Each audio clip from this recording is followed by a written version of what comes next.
Hi, in today's video, I'm going to show you how to take a loan from Citibank.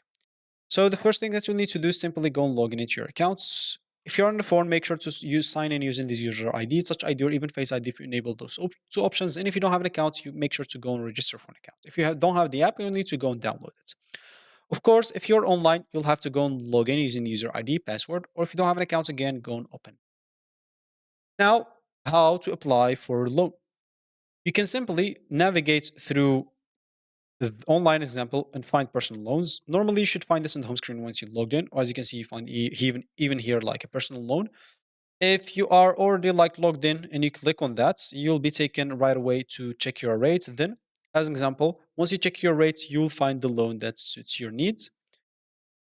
As example, you can simply just go here, no fees, secure applications, loan up to 30K thousand. Now planning to go some debt consolidation, home improvement, major purchase, vacation, others, you can do that.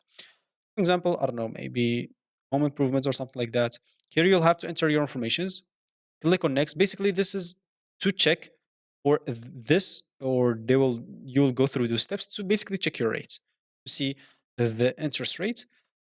And personally, I would advise you not to take a loan. It's very bad. Loans are a very bad thing, so you'll just get into debt after all. I would advise you not to do it, but it's totally up to you. This is basically how to get it, but I don't advise you to. So that's going to be it for me in this video. Of course, if you're already a customer, you can log in here to apply right away, as we said, and you should be good to go. So that's going to be it for me in this video. Thank you for watching and goodbye.